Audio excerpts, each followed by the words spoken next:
Ladies and gentlemen, on behalf of the Abraham Lincoln National Cemetery Director and staff, we would like to offer you and your family the most sincere condolences on the loss of your loved one.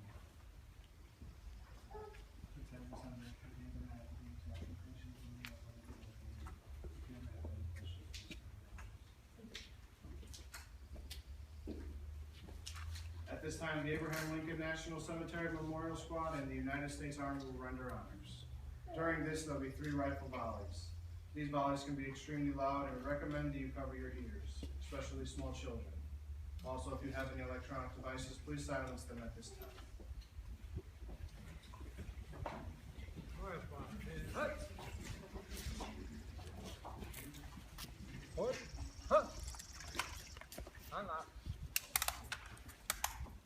Ready? Aim. Fire! Fire! Fire! Present. Hunt.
ladies and gentlemen, at this time, this does conclude the military portion of the service. Is there anyone that wishes to say anything?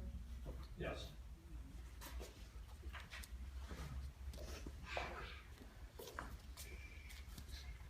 I'd like to thank everybody for coming out for this special event for my dad. You have been very thankful. You probably would have said you really didn't have to do this. He was pretty easy going, you all knew that. It's kind of hard for me to say some of the things, so bear with me, you know. I was pretty fortunate to spend a lot of time with him, especially the last 5 or 6 years. When he was, we had a lot of good times together, and he was really a great person, as everybody would know here. He helped all of us in our family with building our homes and doing things for people. And he really enjoyed doing things for people, not expecting anything out of it other than the satisfaction of them getting what they wanted and made him happy. And I think it was kind of a trait that was in their family. His brother, my Uncle Marty, was the same way, and his sister, my Aunt Stu, was the same way. He really enjoyed working with all his junior brothers. He had such fun working, and all the guys that worked with him. When I talked at the Christmas meeting, they all told me how he was probably the best guy that they ever worked with or worked for. A few of them even said better things than that. I know he told me many times how he really enjoyed working with Gibby, or the Big B's, or Jerry. And they just had such great times, and it was such a great time to be working together. And he was such a great craftsman. It was unbelievable. He could do something once or twice, and you would think he's done it his whole life. He was so talented at certain things. You know, when he was struggling, he was always so thankful of things. I'll never forget, I'd help him get a shower, and he'd lay down and take a little nap, and before I could leave the room, he'd always look at me and go, "Hey, Doug, thank you." And you know, I'd kind of leave and say, "Yeah, you're welcome," but there he was struggling and still always wanting to thank people for helping him. And I think about him all the time, and we laugh about all the good things he used to say. He had some great sayings, and every once in a while Pat and I'll say a few of those things, and it makes us laugh, it makes us feel good, and we realize how good it was just to be around him all that time. We were riding around one day, and down in Florida, and we went and got an ice cream cone or something. We were talking about things, and we both talked about there's going to be a day come that, you know, neither one of us is going to be here. We were talking about something, property for sale, and I said, well, by the time they sell that, we'll never be around here, you know. And he said, yeah, and he was just kind of sitting there. So I kind of told him, I said, you know, one of these days, I said, when we're gone, I said, when you're gone, we're going to have a big party for you. And he didn't say much. He was sitting there, and about 2 or 3 minutes later, he looked at me and he went, "I'll be there." I said, yeah, you will. I don't think you realize what I was getting at this point. He is there. And I'm just going to finish with, he loved his country, and I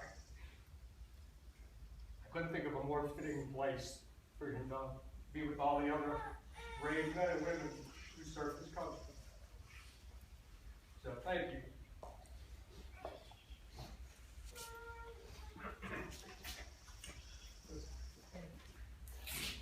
I just wanted to say, I also wanted my dad to come here because as a small child growing up, I watched my grandma sit at a dining room table and read letters over and over. And I'm 7 years old at this point, and those are his letters that he would write home to his family while he was in Korea.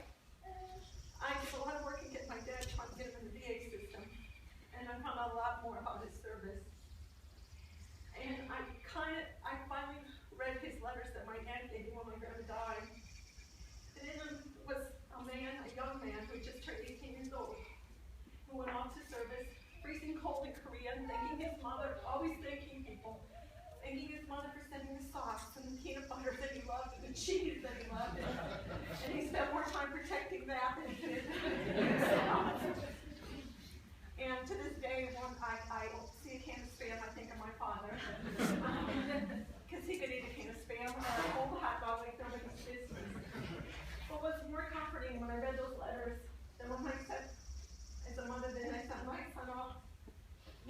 Afghanistan. I thought back because my grandma had no idea there's phones and stuff, but she had no idea what was going on, and she taught me how she'd sit and listen to the radio and wait to hear what they had to say, and hopefully his name wasn't in one of the names they mentioned. So it made it easier for me to remember what she went through, as I would wait sometimes and see what they were bombing, and I called my daughter once and say, did you hear from? She said, yeah, he's fine. So it's a really tough time to say your child off, and my grandma really made such an impression on me my entire life. Because my father was so much like her, and again, just great people. And so my aunt started telling me some stories of my grandma. I always thought she had a halo and wings. She tried to correct me on that situation. But I thought that my father as well.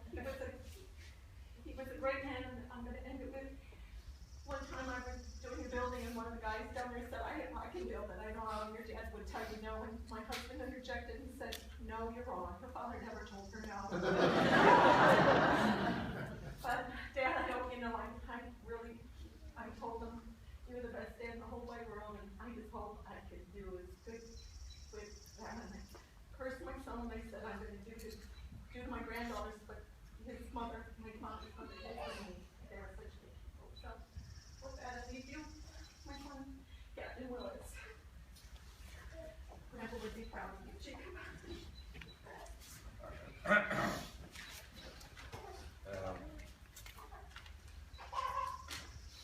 So this is for some of the folks that came down to Florida,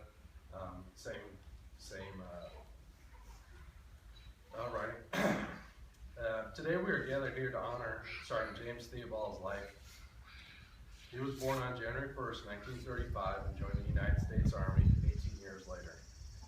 Sergeant Theobald was a private when he enlisted in the Army during the Korean War conflict, and in a little over a year became a non-commissioned officer, reaching the rank of Staff Sergeant. He served with the 3rd Infantry Division, and his primary mission was that of a sniper. Their mission is to deliver long-range precision fire on key selected targets. They are the hunters who go alone into enemy lands to destroy the enemy's will to fight. They get very little support and many times have to fight for resources and proper equipment. The enemy fears to walk the ground where a sniper is active, and friendly forces know that when they are supported by snipers, they have someone watching over them that will not quit, will not surrender, and will never betray their trust. When North Korea invaded the border of South Korea in 1950, the 3rd Infantry Division was one of 10 active divisions in the United States Army. The division arrived in Korea in September 1950 and joined the operations in the Hamhung area. On November 23, 1950, China entered the war, and the massive strength of the Chinese army was felt along all the fronts. From November 30th to December 24, the 3rd Infantry conducted the most massive beachhead evacuation in American military history. By 1951, elements of the 3rd ID helped recapture Seoul, the Korean capital, and the Chinese were finally pushed back. As the Chinese tried to recapture the capital, the brunt of the attack fell on the 3rd Infantry Division. Again, the Chinese were driven back to the 38th parallel, and the 3rd Infantry Division settled into the frontline duty, defending all attempts by Chinese to seize strategic positions, and the war ended in October of 1954. As I was told, Gramps joined the military for both love of country and as a way to move forward in his life. Knowing Gramps, it might have been the latter. Gramps never talked about his time serving in the Army. Bits and pieces always came up through the years, but mainly based on the fact that it allowed him to sleep longer and get better meals. Well, Gramps, I know I will never truly understand, but I have a feeling I know a little bit more now. More than 60 years later, I also served in the 3rd Infantry Division while deployed in Afghanistan. As I embarked the plane, and the first thing I saw was the 3rd ID sign. I knew I was going to be okay. My grandfather made it, and so would I. Sergeant Theobald, your last order is to kick back, relax, and enjoy CC and 7. Please, Sergeant, you're dismissed.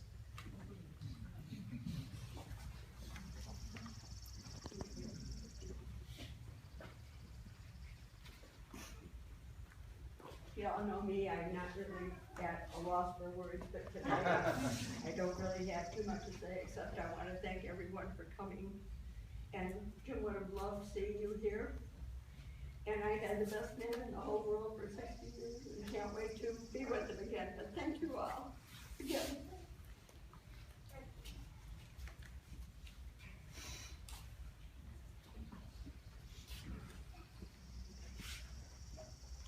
there anyone else that wishes to say anything?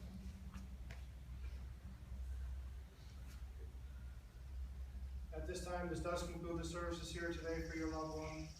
On your way out, if you wish, you may pass by your loved one and pay final respects. But then I do have to ask if you can return to your vehicles so we can clear the shelter for the next veteran services.